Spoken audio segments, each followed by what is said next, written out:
Rebuilding from the ashes. Welcome to the Geula and Tisha B'Av perspective. We built the temple and the crown of glory. Years gone by, about 60. We were burned in the oven in the century, and a gas tried to choke, but it couldn't choke me. The Tisha B'Av and Geula Perspective is in loving memory of Edward Ben Sarah, whose yahrzeit is today on Tisha B'Av. May his soul be uplifted and may his memory be a blessing for his entire family. Tisha B'Av, the 9th of Av, a day that we mark as the most somber and sad day in our calendar, a day that many horrible incidences occurred throughout our history. The destructions of the first and second Beis Hamikdash, as well as the final battle of Betar, which over 500,000 Jews were killed. The expulsions of Jews from both England and Spain, the beginning of World War I, and the approval of the final solution in Germany, just to mention a few. Our great rabbis set the Shabbos before Tisha B'Av as Shabbos Chazon, the Shabbos of vision, to prepare us for this most sombering of days. The name Shabbos Chazon, the Shabbos of vision, stems from the opening words of last week's Haftarah, Chazon Yeshayahu, the vision of Yeshayahu the prophet. He prophesies the immense amount of tragedies and horrific destruction that will befall the Jewish people, but the Haftarah ends off on an uplifting note. Yeshayahu envisioning the reinstitution of the Jewish kingdom and the ultimate redemption. The holy Reb Levi Yitzchak of Bardichev, known as the lawyer of the Jewish people, offers an alternative interpretation of Shabbos Chazon and Tisha B'Av. He explains that on this day every Jew is granted a vision from afar of the third and final Beis Hamikdash, similar to Moshe Rabbeinu's vision of the land of Israel in this week's Torah portion, Parsha Ve'eschanan. Reb Levi Yitzchak raises a profound question.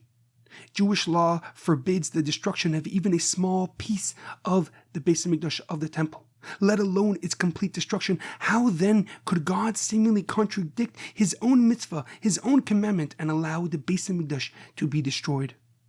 Reb Levi Yitzchak explains that the answer is based on the fact that the destruction served a greater purpose, to establish an everlasting temple, an everlasting Beis Hamikdash built by God and furnished by the Jewish nation. The intention was to replace and surpass the past two Beis Hamikdash with a grander, more expansive structure that would encompass the entirety of the Jewish people. According to Reb Levi Yitzchak, the destruction was in essence a step towards the rebuilding and reestablishment of the Beis Hamikdash, of the temple of the Jewish kingdom. The Medrash Yalkut Shemini suggests that the destruction of the Beis Hamikdash was contingent upon God's commitment to rebuild it in the future. And this implies that the act of destruction was the initial phase of its eventual renewal, of its eventual restoration. Accordingly, the construction of the third temple, of the third Beis Hamikdash, did not wait some distant future. It began immediately after the destruction of the second temple, the second Beis Hamikdash. The purpose of its destruction was to allow God to rectify it, to allow God to refine the Beis Hamikdash and transform it into an eternal structure built by Him, transcending the limitations of human existence. And this thought process is similar to our Gullus, our exile. The process of our Geula, of our redemption, began with the start of the exile.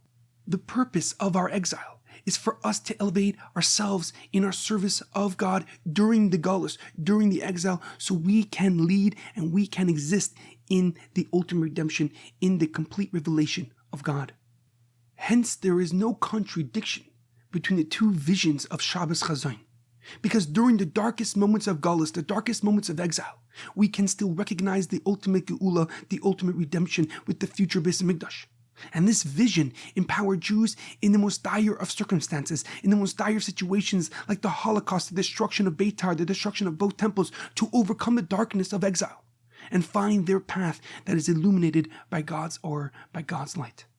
In today's day and age, after having thoroughly seen Yeshayahu's first vision, seeing the destruction, the pain, the sorrow, the suffering, may we merit to see and make his second prophecy an undeniable truth that resonates around the globe. May we witness the revelation of the third Beis Hamikdash.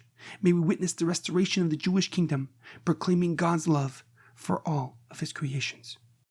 I will end off with a quote from the Talmud in Tainus. All those who mourn the destruction of the Beis Hamikdash will merit to see it ultimately being rebuilt. have an easy fast and a meaningful Tisha B'Av, and may we merit to celebrate this Tisha B'Av in Jerusalem with the ultimate redemption and the coming of Mashiach.